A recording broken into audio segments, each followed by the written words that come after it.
ಎಲ್ಲರಿಗೂ ನಮಸ್ಕಾರ. ನಾನು ಡಾಕ್ಟರ್ ವೆಂಕಟರಮಣ ಹೆಗಡೆ, ವೇದ ಆರೋಗ್ಯ ಕೇಂದ್ರ ನಿಸರ್ಗವನ ಶಿರಸಿ. ಆತ್ಮೀಯ ವೀಕ್ಷಕರಿಗೆ, ಆತ್ಮೀಯ ಸಾಧಕರಿಗೆ ನಮ್ಮ ಯೂಟ್ಯೂಬ್ ಚಾನಲ್ ಹೃದಯಪೂರ್ವಕ ಸ್ವಾಗತವನ್ನು ಹೇಳ್ತಾ, ಆತ್ಮೀಯರೇ, ಇವತ್ತು ಮಧುಮೇಹ, ಡಯಾಬಿಟಿಸ್ ಅನೇಕರನ್ನ ಕಾಡ್ತಾ ಇದೆ. ಈ ಒಂದು ಮಧುಮೇಹ ದಿನಾಚರಣೆಯನ್ನು ಇತ್ತೀಚೆಗಷ್ಟೇ ನಾವು ಆಚರಣೆ ಮಾಡಿದ್ವಿ. ಅದನ್ನು ತಡೆಯುವಂಥ ಒಂದು ದಿನಾಚರಣೆ, ಅದ್ರ ಬಗ್ಗೆ ಜಾಗೃತಿ ಮೂಡಿಸುವಂಥ ಒಂದು ದಿನಾಚರಣೆಯನ್ನು ಆಚರಣೆ ಮಾಡಿದ್ವಿ. ಈ ಮಧುಮೇಹವನ್ನು ಹತೋಟಿ ಮಾಡಲಿಕ್ಕೆ ಏನೆಲ್ಲ ಮಾಡಬೇಕು ಅನ್ನೋದನ್ನು ತಿಳಿಸ್ಕೊಡ್ಲಿಕ್ಕೆ ನಮ್ಮ ಜೊತೆ ಇದ್ದಾರೆ ಶಿರಸಿ ವೇದ ಆರೋಗ್ಯ ಕೇಂದ್ರ ನಿಸರ್ಗ ಮನೆಯ ಆಯುರ್ವೇದ ವಿಭಾಗದ ಮುಖ್ಯಸ್ಥರಾದ ಡಾಕ್ಟರ್ ವೆಂಕಟೇಶ್ ಗಾಂವ್ಕರ್ ಅವರು. ಡಾಕ್ಟರ್ ಕಾರ್ಯಕ್ರಮಕ್ಕೆ ಸ್ವಾಗತ. ಇವತ್ತು ನಮ್ಮ ವೀಕ್ಷಕರಿಗೆ ಮಧುಮೇಹದ ಬಗ್ಗೆ ವಿವರಣೆಯನ್ನು ಹೇಗೆ ಹತೋಟಿ ಮಾಡಬಹುದು ಅನ್ನೋದನ್ನು ತಿಳಿಸುವ ಮುನ್ನ ಡಿಸ್ಕ್ರಿಪ್ಷನ್ ಬಾಕ್ಸಲ್ಲಿ doctor Hegde's health tips WhatsApp group link ಹಾಗೂ ಟೆಲಿಗ್ರಾಮ್ ಲಿಂಕ್ ಇದೆ. ಆ ಗ್ರೂಪನ್ನು ಲಿಂಕನ್ನು ಕ್ಲಿಕ್ ಮಾಡಿ ನಮ್ಮ ಗ್ರೂಪನ್ನು ಜಾಯ್ನ್ ಆಗಿ. ಅಷ್ಟೇ ಅಲ್ಲ, ಫ್ರೀ ಆನ್ಲೈನ್ ಕನ್ಸಲ್ಟೇಷನ್ ಹೆಸರು ನೋಂದಾಯಿಸಲಿಕ್ಕೆ 9448729434 ಅಥವಾ 7406853563 ನಂಬರಿಗೆ ತಾವು ಕರೆ ಮಾಡಿದರೆ 1 ಅಥವಾ 2 ದಿವಸ ನಮ್ಮ ವೈದ್ಯರು ತಮಗೆ ಕರೆ ಮಾಡ್ತಾರೆ. ವೈದ್ಯರ ಜೊತೆ ಮಾತನಾಡಿ ಆಹಾರ ಔಷಧಿಗಳು ನಿಮ್ಮ ಮನೆಗೆ ತರಿಸ್ಕೊಳ್ಳಿಕ್ಕೆ ಸಾಧ್ಯ ಅನ್ನುವಂಥ ಮಾತನ್ನು ಹೇಳ್ತಾ, ಡಾಕ್ಟ್ರೇ, ಮಧುಮೇಹ ಮಧುಮೇಹ ಅಥವಾ ಈ ಒಂದು ಡಯಾಬಿಟೀಸ್ ಇದು ಜಾಸ್ತಿ ಆಗ್ತಾಯಿದೆ. ಮೊದಲೆಲ್ಲ 5-10% ಜನಕ್ಕೆ ಇರ್ತಾಯಿತ್ತು, ಈಗ 20-30% ಜನಕ್ಕೆ ಬರ್ತಾಯಿದೆ. ಪ್ರೀ ಡಯಾಬಿಟಿಸ್, ಮಧುಮೇಹದ ಮೊದಲ ಹಂತ ಅನೇಕರಲ್ಲಿ ಕಂಡು ಬರ್ತಾ ಇದೆ. ಈ ರೆಗ್ಯುಲರ್ ಚೆಕಪ್ಪನ್ನು ಮಾಡೋದ್ರ ಮೂಲಕ ಮಧುಮೇಹವನ್ನು ಪ್ರಾರಂಭದಲ್ಲೇ ಗುರುತಿಸಿ ಆಹಾರದಲ್ಲಿ ಜೀವನ ಶೈಲಿ ಬದಲಾವಣೆ ಮಾಡೋದ್ರಿಂದ ಅನೇಕರಿಗೆ ಮಧುಮೇಹವನ್ನು ಮುಂದೂಡಲ್ಪಡ್ಬೋದು. ಇಂತಹ ಒಂದು ಪರಿಸ್ಥಿತಿಯಲ್ಲಿ ಮಧುಮೇಹದ ಹತೋಟಿ ಬಗ್ಗೆ ನಿಮ್ಮ ಆ್ಯಂಗಲಲ್ಲಿ ಏನು ಹೇಳ್ತೀರಾ? ಹೌದು, ಮಧುಮೇಹ ಹೆಸರಿಗೆ ಅದು ಮಧುಮೇಹ, ಆದರೆ ಅದು ಅತಿ ಕಹಿಯಾದ ಮೇಹ. ಅಂದರೆ ಭಾರತ ಮಧುಮೇಹದ ರಾಜಧಾನಿ ಆಗಿಬಿಟ್ಟಿದೆ. ಅಂದರೆ ಇಡೀ ವಿಶ್ವದಲ್ಲಿ ಹೇಗೆ ಜನಸಂಖ್ಯೆ ಭಾರತದಲ್ಲಿ ಹೆಚ್ಚಾಗ್ತಾ ಇದೆಯೋ ಅದೇ ಥರ ಮಧುಮೇಹಿಗಳ ಸಂಖ್ಯೆನೂ ಜಾಸ್ತಿ ಆಗ್ತಾನೆ ಇದೆ. ಮಧುಮೇಹ ಅನ್ನುವಂಥದ್ದು ತೆಗೆದಷ್ಟು ಸಿಗುವಂಥ ಒಂದು ವಿಷಯ. ಹಾಗಾಗಿ ಅದ್ರ ಬಗ್ಗೆ ಡಿಸ್ಕಷನ್, ಅದ್ರ ಬಗ್ಗೆ ಚರ್ಚೆ ಮುಂದುವರಿತಾನೆ ಇದೆ, ಅದನ್ನು ತಿಳ್ಕೊಂಡಿರಲೂ ಬೇಕು. ಹಾಗಾಗಿ ಮೊದಲನೇದಾಗಿ ಮಧುಮೇಹದಲ್ಲಿ 2 ವಿಧ ನಿಮಗೆಲ್ಲರಿಗೂ ಗೊತ್ತಿರೋ ಹಾಗೆ, ಟೈಪ್ 1 ಡಯಾಬಿಟಿಸ್, ಟೈಪ್ 2 ಡಯಾಬಿಟಿಸ್. ಸರಳವಾಗಿ ಹೇಳಬೇಕು ಅಂದರೆ ಆಯುರ್ವೇದ ಶಾಸ್ತ್ರದಲ್ಲೂ ಕೂಡ ಮಧುಮೇಹದ ಬಗ್ಗೆ ತುಂಬ ಉಲ್ಲೇಖ ಇದೆ.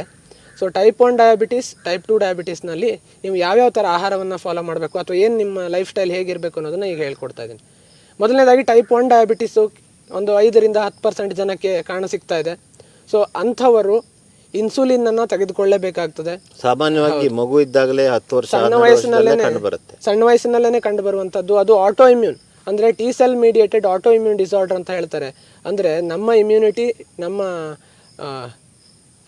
ಇಮ್ಯುನಿಟಿ ನಮ್ಮ ಪ್ಯಾಂಕ್ರಿಯಾಟಿಕ್ ಸೆಲ್ಸ್ ಮೇಲೆ, ಆ ಇನ್ಸುಲಿನ್ ಉತ್ಪಾದನೆ ಮಾಡುವ ಸೆಲ್ಸ್ಗಳ ಮೇಲೇ ಅಟ್ಯಾಕ್ ಮಾಡಿರ್ತದೆ. ವೈರಸ್ಗಳಿರ್ಬೋದು ಅಥವಾ ಬೇರೆ ಯಾವುದೇ ರೀಸನ್ಗಳಿಂದ ಅದು ಮೀಡಿಯೇಟ್ ಆಗಿರ್ತದೆ. ಹಾಗಾಗಿ ಅದರಿಂದ ಇನ್ಸುಲಿನನ್ನು ಉತ್ಪಾದನೆ ಮಾಡುವಂಥ ಶಕ್ತಿನೇ ಪ್ಯಾಂಕ್ರಿಯಾಸ್ ಕಳ್ಕೊಂಡ್ಬಿಟ್ಟಿರ್ತದೆ. ಹಾಗಾಗಿ ತದ್ರೂಪಿ ಇನ್ಸುಲಿನ್ ಅಂದರೆ ಮನುಷ್ಯನ ಶರೀರದಲ್ಲಿ ಏನು ಉತ್ಪಾದನೆ ಆಗ್ತಾ ಇತ್ತು ಅದೇ ರೀತಿಯ ಇನ್ಸುಲಿನ್ ಈಗ ಲಭ್ಯ ಇದೆ. ಅದನ್ನು ತಗೊಂಡು ಸೈಡ್ ಎಫೆಕ್ಟ್ಗಳ ಬಗ್ಗೆ, ಅದ್ರ ಬಗ್ಗೆ ಲೈಫ್ ಮುಂದೆ ಹೇಗಿರುತ್ತೆ ಅನ್ನೋದ್ರ ಬಗ್ಗೆ ಯೋಚನೆ ಮಾಡದೆ ಎಚ್ಚರಿಕೆಯಿಂದ ಜೀವನವನ್ನು ನಡೆಸ್ಕೊಂಡು ಹೋಗಬಹುದು. ಸುಖಕರವಾದ ಜೀವನವನ್ನು ನಡೆಸ್ಕೊಂಡು ಹೋಗಬಹುದು. ಇನ್ಸುಲಿನ್ ಸೈಡ್ ಎಫೆಕ್ಟ್ ಬಗ್ಗೆ ಥಿಂಕ್ ಮಾಡ್ತಾ ಹೋದ್ರೆ ಜೀವನವನ್ನು ಡಯಾಬಿಟಿಸು ಕಣ್ಣು, ಹೃದಯ, ಕಿಡ್ನಿ, ಜನನಾಂಗ, ಕಾಲು, ನರಗಳು ಎಲ್ಲವನ್ನ ಹಾಳು ಮಾಡಿಬಿಡುತ್ತೆ. ಹಾಗಾಗಿ ಇನ್ಸುಲಿಂದ ಎಲ್ಲೋ 1% ಸೈಡ್ ಎಫೆಕ್ಟ್ ಇರ್ಬೋದು, ಆದರೆ ಅನ್ಕಂಟ್ರೋಲ್ ಡಯಾಬಿಟಿಸ್ ಭಾಳ ಡೇಂಜರ್ಸ್. ಹಾಗಾಗಿ ದಯಮಾಡಿ ಇನ್ಸುಲಿನ್ ಅನ್ನು ತೆಗೆದುಕೊಳ್ಳಿ. ಟೈಪ್ 1 ಡಯಾಬಿಟಿಸ್ ಇದ್ದವರು. ಟೈಪ್ 2 ಡಯಾಬಿಟಿಸ್ ಅನ್ನುವಂಥದ್ದು ಕೆಲವು ರಿಸರ್ಚ್ ಆರ್ಟಿಕಲ್ಸ್ ಪ್ರಕಾರ ಟೈಪ್ 2 ಡಯಾಬಿಟಿಸ್ ಅನ್ನುವಂಥದ್ದು ಒಂಥರ ಮಾನಸಿಕ ತೊಂದರೆ ಅಂತ. ಅಂದರೆ ಆಯುರ್ವೇದದಲ್ಲೂ ಕೂಡ ಎಕ್ಸಾಕ್ಟ್ಲಿ ಅದೇ ಶಬ್ದ ಬಳಸಿರ್ತಾರೆ. ಏನು ಅಂತ ಹೇಳಿದ್ರೆ ಹಾಸ್ಯ ಸುಖಂ ಸ್ವಪ್ನ ಸುಖಂ ಅಂತಾನೆ ಅದರ ಶ್ಲೋಕ ಉಲ್ಲೇಖ ಆಗುವಂಥದ್ದು. ಯಾರಿಗೆ ಬಾಯಿಯ ರುಚಿ ತಪ್ಪಿಸ್ಕೊಳ್ಳಿಕ್ಕೆ ಸಾಧ್ಯ ಆಗುವುದಿಲ್ಲ, ಸ್ವಪ್ನ ಸುಖ ಅಂದರೆ ನಿದ್ರೆಯ ಖುಷಿ ಅದನ್ನು ಕಡಿಮೆ ಮಾಡಲಿಕ್ಕೆ ಸಾಧ್ಯ ಆಗೋದಿಲ್ಲ, ಅವರೇ ಮೊದಲನೇದಾಗಿ ಮಧುಮೇಹಕ್ಕೆ ತುತ್ತಾಗ್ತಾರೆ ಅಂತ. ಹಾಗಾಗಿ ಆಯುರ್ವೇದ ಶಾಸ್ತ್ರದಲ್ಲೂ ಕೂಡ, ಮಾಡರ್ನ್ ರಿಸರ್ಚಸಲ್ಲೂ ಕೂಡ ಇದನ್ನೇ ಉಲ್ಲೇಖ ಮಾಡಿದ್ದಾರೆ. ಹಾಗಾಗಿ ನಾವು ಮಾಡುವಂಥ ವ್ಯಾಯಾಮಕ್ಕೂ ನಾವು ತಿನ್ನುವಂಥ ಆಹಾರಕ್ಕೂ ಸಮತೋಲನ ಇಲ್ಲದೆ ಇದ್ದಾಗ ಬರುವಂಥ ತೊಂದರೆನೇ ಟೈಪ್ 2 ಡಯಾಬಿಟಿಸ್. ಹಾಗಾಗಿ ಈ ಟೈಪ್ 2 ಡಯಾಬಿಟಿಸ್ನಲ್ಲಿ ಮುಖ್ಯವಾಗಿ 3 ಒಂದು ಗಮನ ಇಡಬೇಕಾದಂಥ ಗಮನಿಸುವಂಥ ಅಂಶ ಅಂದರೆ, ಅನೇಕರು ನನ್ನ ತಂದೆಗಿತ್ತು, ತಾಯಿಗಿತ್ತು, ಹಾಗಾಗಿ ಬಂದ್ಬಿಟ್ಟಿದೆ ಅಂತ ಸುಮ್ಮನೆ ಆಪಾದನೆ ಮಾಡ್ತಾರೆ. ಆದರೆ ಅದು ಜೆನೆಟಿಕಲ್ಲಿ ಬರುವಂಥದ್ದು ಅನ್ನೋದು ಭಾಳ ರೇರು. ಅಂದರೆ ಈಗ ನೋಡಿ, ಎಷ್ಟೋ ಜನಕ್ಕೆ ಡಯಾಬಿಟಿಸು ತಂದೆ ತಾಯಿಗೆ ಇರೋದಿಲ್ಲ, ಆದರೂ ಬಂದಿರುತ್ತೆ. ಅದು ಒಂಥರ ಒಂದು ಬೀಜದಾಗೆ. ಆ ಬೀಜವನ್ನು ಒಳಗಡೆ ಇಟ್ಟರೆ ಏನೂ ಆಗೋದಿಲ್ಲ. ಅದನ್ನು ನೀವು ಹೊರಗಡೆ ತಂದು ಮಳೆಯಲ್ಲಿ ಇಟ್ಟರೆ ಮಣ್ಣು, ನೀರು, ಗಾಳಿ, ಬೆಳಕೆಲ್ಲ ಸೇರಿ ಮೊಳಕೆ ಹೊಡೆಯುತ್ತೆ. ಹಾಗಾಗಿ ನಮ್ಮ ಮದ್ಯಪ್ರಾಶ ಜಾಸ್ತಿಯಾಗಿ ಜೀವನ ಶೈಲಿ ಹಾಳಾಗಿ, ನೀವು ಹೇಳಿದಾಗೆ ನಾವು ತಿನ್ನುವಂಥ ಆಹಾರ ಹಾಗೂ ವ್ಯಾಯಾಮದ ನಡುವೆ ಗ್ಯಾಪ್ ಬಂದು ಟೈಪ್ 2 ಡಯಾಬಿಟಿಸ್ ಬರುತ್ತೆ ಹೊರತು ನಂಗೆ ತಂದೆಗಿದೆ ಆಗ ನನಗೂ ಬಂದೇ ಬಿಡುತ್ತೆ ಅನ್ನುವಂಥ ಒಂದು ಕಲ್ಪನೆಯಿಂದ ಹೊರಗಡೆ ಬಂದು ಇದರ ನಿಜವಾದ ಸೈನ್ಸನ್ನು ಇದರ ಇರುವಂಥ ವಿಜ್ಞಾನ ತಿಳ್ಕೊಳ್ಳಿಕ್ಕೆ ಪ್ರಯತ್ನ ಮಾಡೋಣ. ಹೌದು, ಅದರಲ್ಲಿ 3 ಒಂದು ಗಮನ ಇಡಬೇಕಾದಂತಹ ಅಂಶಗಳು. ಹೇಗೆ ನಾವು ಒಂದು ದೊಡ್ಡ ಸೌಧವನ್ನು ನಿರ್ಮಿಸಬೇಕು ಅಂತಂದ್ರೂ ಕೂಡ ಮೊದಲನೇದಾಗಿ ಫೌಂಡೇಶನ್ನು, ಅದಕ್ಕೆ ಪಿಲ್ಲರ್ಸು ಮತ್ತು ಮೇಲ್ಛಾವಣಿ, ಇದು 3ನ್ನೂ ನಾವು ಹೇಗೆ ಸುಸಜ್ಜಿತವಾಗಿ ನಿರ್ಮಿಸಬೇಕೋ ಅದೇ ಥರ ಆಹಾರ, ವ್ಯಾಯಾಮ ಮತ್ತು ಕೆಲವು ಆಯುರ್ವೇದ ಔಷಧಿಗಳು, ಇದು 3ರಿಂದ ಡಯಾಬಿಟಿಸ್ ಅನ್ನುವಂಥದ್ದನ್ನು ಖಂಡಿತವಾಗಿ ನೀವು ಹತೋಟಿಗೆ ತರಬಹುದು.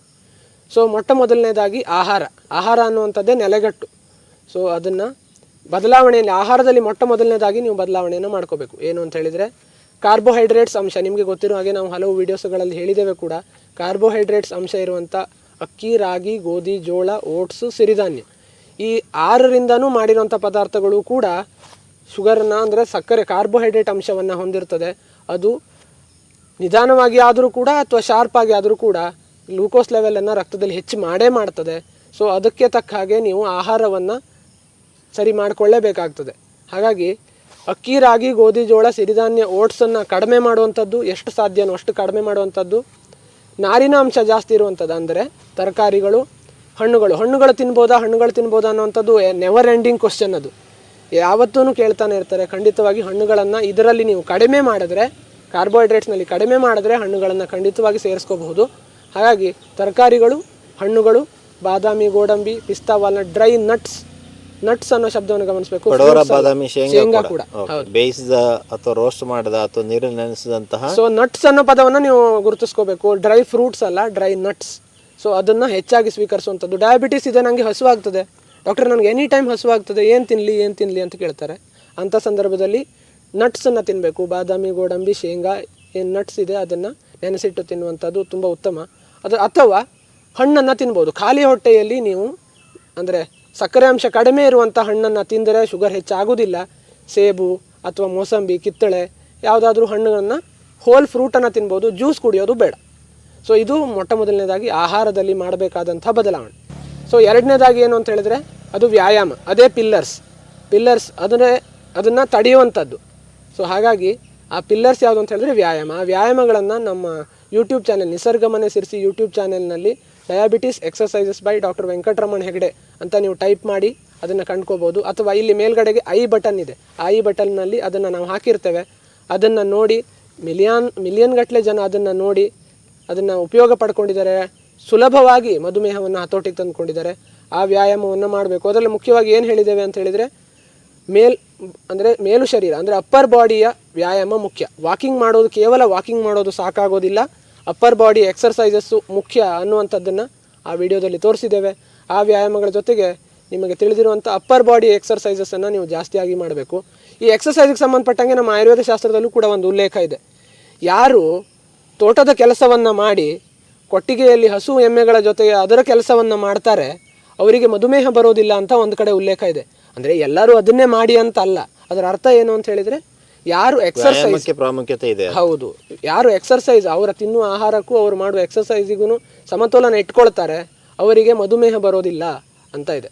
ಹಾಗಾಗಿ ನಾವು ಈಗಿನ ಜನಮಾನದಲ್ಲಿ ನಾವೆಲ್ಲರೂ ಕೂಡ ಕೂತು ಕೆಲಸ ಮಾಡುವಂಥದ್ದೇ ಜಾಸ್ತಿ. ಹಾಗಾಗಿ ಒಂದು ದಿನಕ್ಕೆ 1 ಗಂಟೆ ಆದರೂ ವ್ಯಾಯಾಮಕ್ಕೆ ನೀವು ಮೀಸಲಿಡಬೇಕಾಗ್ತದೆ. ಇದು ಎರಡನೇದು. ಮೂರನೇದೇನು ಅಂತಂದರೆ ಅದು ಮೇಲ್ಛಾವಣಿ ಯಾವುದು ಅಂದರೆ ಔಷಧಿಗಳು. ಸೊ ಕೆಲವು ಔಷಧಿಗಳು ನೀವು ಮಧುಮೇಹ ತಜ್ಞರು ನಿಮಗೆ ಕೆಲವು ಔಷಧಿಗಳನ್ನು ಕೊಟ್ಟಿರ್ತಾರೆ. ಅದನ್ನು ಮೊದಲನೇ ಸಲ ಹಾಗೆ ನೀವು ಈಗ ನಾವು ಆಯುರ್ವೇದದಲ್ಲಿ ಹಿಂಗೆ ಹೇಳಿದ್ದೀವಿ ಅಂತೇಳಿ ಒಂದೇ ಸಲಕ್ಕೆ ಬಿಟ್ಟು ಕಾಣಿಸ್ಬಿಡುವುದಲ್ಲ. ಅದನ್ನು ಖಂಡಿತವಾಗಿ ನಿಧಾನವಾಗಿ ಟೇಪರ್ ಮಾಡ್ತಾ ಬರ್ಬೋದು. ಅದಕ್ಕೆ ನೀವು ಮಧುಮೇಹವನ್ನು ಕಂಟ್ರೋಲ್ ಇಟ್ಕೊಳ್ಬೇಕಾಗ್ತದೆ. ಅದನ್ನು ಮನೆಯಲ್ಲೇ ಒಂದು ಗ್ಲುಕೋಮೀಟರ್ ಇಟ್ಕೊಂಡು ಚೆಕ್ ಮಾಡ್ತಾ ಊಟ 2 ತಾಸು ನಂತರ ಚೆಕ್ ಮಾಡ್ತಾ ಬರೆದಿಡ್ತಾ ಬರೋದು ಒಳ್ಳೆಯದು. 180 ಮೇಲೆ ಹೋಗಲಿಲ್ಲ ಅಂದರೆ ಹೆದರಿಕೆ ಇಲ್ಲ. 180 ಒಳಗಡೆ ಮೇಂಟೈನ್ ಮಾಡೋದು ಬಹಳ ಮುಖ್ಯ. ಹೌದು. ಹಾಗಾಗಿ ಅದನ್ನು ಚೆಕ್ ಮಾಡ್ತಾ ನೀವು ಔಷಧಿಗಳ ಟೇಪರ್ ಮಾಡಲಿಕ್ಕೆ ಸಾಧ್ಯ ಆಗ್ತದೆ. ಅಥವಾ ನಮ್ಮ ಆಯುರ್ವೇದ ಶಾಸ್ತ್ರದಲ್ಲೂ ಕೂಡ ಮಧುಮೇಹವನ್ನು ಹತೋಟಿಗೆ ತರಬಹುದಾದಂಥ ಒಳ್ಳೆಯ ಔಷಧಿಗಳಿದೆ. ನಮ್ಮ ನಿಸರ್ಗಮನೆ ಹಾಗೂ ಅಲ್ಫಾ ನ್ಯಾಚುರಲ್ನ ವತಿಯಿಂದ ಡಯಾಬೀಟ್ ಅನ್ನುವಂಥ ಒಂದು ಔಷಧಿಯನ್ನು ಕೆಲವು ವರ್ಷಗಳಿಂದ ನಾವು ಕೊಡ್ತಾ ಇದ್ದೇವೆ. ಅದು ಕೂಡ ತುಂಬ ಉತ್ತಮವಾಗಿ ಕೆಲಸ ಮಾಡಿರೋದನ್ನು ನಾವು ಗಮನಿಸಿದ್ದೇವೆ. ಯಾರು 1 ಅಥವಾ 2 ತಿಂಗಳ ತಗೊಂಡಿದ್ದಾರೋ ಅವರಿಗೆ HbA1c ಭಾಗದ ಫ್ಯಾಟ್ ಹೋಗಿ ಫ್ಯಾಟಿ ಲಿವರ್ ಕಡಿಮೆ ಆಗಿ ಅವರಿಗೆ ಎಲ್ಲರಿಗೂ ಉತ್ತಮ ಪರಿಣಾಮವನ್ನು ಒಂದು ಡಯಾಬೀಟ್ ಮಾಡಿದೆ. ಹೌದು. ಯಾವ ರೀತಿ ಕೆಲಸ ಮಾಡುತ್ತೆ ಡಯಾಬೀಟ್ ಅನ್ನುವಂಥದ್ದು ಈಗ ಆಯುರ್ವೇದ ಶಾಸ್ತ್ರದಲ್ಲೂ ಅಬದ್ಧ ಮೇಧಸ್ ಅಂತ ಹೇಳ್ತಾರೆ. ಅಬದ್ಧ ಮೇಧಸ್ ಅಂತಂದರೆ ಅದು ಒಂಥರ ವಿಸರಲ್ ಫ್ಯಾಟ್ ಅಂತಾನೆ ಹೇಳ್ಬೋದು. ಸೊ ಆ ಅಬದ್ಧ ಮೇಧಸ್ ಮೇಲೇ ಅದು ಕೆಲಸ ಮಾಡುತ್ತೆ. ಮೂಲ ಕಾರಣನೇ ಅದು ಮಧುಮೇಹಕ್ಕೆ. ಹಾಗಾಗಿ ಅದು ಕಡಿಮೆ ಮಾಡುವುದರ ಮೂಲಕ ಮಧುಮೇಹವನ್ನು ಹತೋಟಿ ಮಾಡ್ತದೆ. ಅದರಲ್ಲಿ ಸಲೇಶಿಯ ಅಥವಾ ಏಕನಾಯಕ ಅಂತ ಏನು ಕನ್ನಡದಲ್ಲಿ ಕರೀತಾರೆ, ಅದು ಮುಖ್ಯವಾದ ಇಂಗ್ರೀಡಿಯೆಂಟ್ ಆಗಿರ್ತದೆ. ಕೆಲವು ಆಯುರ್ವೇದ ಔಷಧಿಗಳ ಸಂಯೋಗದಿಂದಾಗಿ ಮಾಡಿರುವಂಥದ್ದು ಅಲ್ಫಾ ನ್ಯಾಚುರಲ್ ಡಯಾಬೀಟ್ ಅನ್ನುವಂಥದ್ದು. ಅದನ್ನು ನಿಮಗೆ ಮನೆಗೆ ಕಳಿಸ್ಕೊಡ್ಲಿಕ್ಕೆ ಕೂಡ ನಾವು ಸಿದ್ಧರಿದ್ದೇವೆ. ನೀವು ಅದಕ್ಕೆ ನಮ್ಮ ಈ ನಂಬರ್ಗಳಿಗೆ ಕರೆ ಮಾಡಿ ನಮ್ಮ ವೈದ್ಯರ ಬಳಗದ ಜೊತೆಗೆ ಡಿಸ್ಕಷನ್ ಮಾಡಿ ಅದನ್ನು ತರಿಸ್ಕೋಬೋದು. ಆಹಾರ, ಔಷಧ, ವ್ಯಾಯಾಮ ಮೂರನ್ನು ಖಂಡಿತವಾಗಿ ನೀವು ಕರೆಕ್ಟಾಗಿ ಫಾಲೋ ಮಾಡ್ತಾ ಬಂದಲ್ಲಿ ಖಂಡಿತವಾಗಿ ಮಧುಮೇಹ ಹತೋಟಿ ಶತಸಿದ್ಧ. ಸೊ ಹಾಗಾದರೆ ಇವತ್ತಿನ ಸಂಚಿಕೆಯಲ್ಲಿ ನಾವು ಒಂದು ಸೌಧವನ್ನು ಕಟ್ಟುವಂತಹ ಒಂದು ಪ್ಲ್ಯಾನನ್ನು ಮಾಡಿದ್ದೇವೆ, ಆರೋಗ್ಯ ಸೌಧ. ಸೊ ಈ ಆರೋಗ್ಯ ಸೌಧವನ್ನು ಕಟ್ಟಲಿಕ್ಕೆ ಮಧುಮೇಹ ಮುಕ್ತ ಒಂದು ನಮ್ಮ ದೇಹವನ್ನಾಗಿ ಮಾಡಲಿಕ್ಕೆ ಮಧುಮೇಹ ಹತೋಟಿಯಲ್ಲಿರುವಂತಹ ಮಧುಮೇಹ ಏನೂ ತೊಂದರೆ ಇಲ್ಲ, ಅದರಿಂದ ಏನೂ ತೊಂದರೆ ಆಗೋದಿಲ್ಲ. ಹಾಗಾಗಿ ಹತೋಟಿಯಲ್ಲಿರುವಂಥ ಮಧುಮೇಹವನ್ನಾಗಿ ನಮ್ಮ ಮಧುಮೇಹವನ್ನು ಪರಿವರ್ತನೆ ಮಾಡಲಿಕ್ಕೆ ನಾವು ಮಾಡಬೇಕಾಗಿರೋದು 3 ವಿಷಯಗಳು: ಸರಿಯಾದಂಥ ಫೌಂಡೇಶನ್, ಸರಿಯಾದಂಥ ನೆಲಗಟ್ಟು, ಅದೇ ಸರಿಯಾದಂತಹ ಒಂದು ಆಹಾರದ ಬದಲಾವಣೆ, ಹಾಗೆಯೇ ಸರಿಯಾದಂಥ ವ್ಯಾಯಾಮ, ಅದು ಸರಿಯಾದಂಥ ಕಂಬ. ತನ್ಮೂಲಕ ಸರಿಯಾಗಿ ಕಂಬ ಇಲ್ಲ ಅಂದರೆ ಕಟ್ಟಡ ಬಿದ್ದೋಗುತ್ತೆ. ಸೊ ಹಾಗಾಗಿ ವ್ಯಾಯಾಮ, ಡಾಕ್ಟರ್ ಹೆಗ್ಡೇಸ್ ಅಥವಾ ವೆಂಕಟರಮಣ ಹೆಗ್ಡೆ ಡಯಾಬಿಟಿಸ್ ಎಕ್ಸಸೈಸ್ ಅಂತ ಹಾಕಿದ್ರೆ, ನೀವು ಯೂಟ್ಯೂಬಲ್ಲಿ ಹಾಕಿದ್ರೆ ನಿಮಗೆ ಬರುತ್ತೆ. ಸೊ ಅದನ್ನು ನೀವು ಕ್ಲಿಕ್ ಮಾಡಿ ಎಕ್ಸಸೈಸನ್ನು ಕಲ್ತ್ಕೊಂಡು 1 kg ಡಂಬಲ್ನ ಇಟ್ಕೊಂಡು ಮಾಡುವಂಥದ್ದು. ಸೊ ನೆಕ್ಸ್ಟ್ ಇರುವಂಥದ್ದು ಔಷಧೋಪಚಾರ.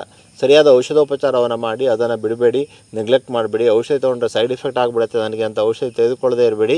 ಸರಿಯಾದ ಔಷಧೋಪಚಾರ, ಈ 3 ಮಾಡಿ ಮಧುಮೇಹವನ್ನು ಹತೋಟಿ ಮಾಡೋಣ. ಈ ಸಂದರ್ಭದಲ್ಲಿ ಇದರ ಅವಶ್ಯಕತೆ ಬಹಳ ಇದೆ.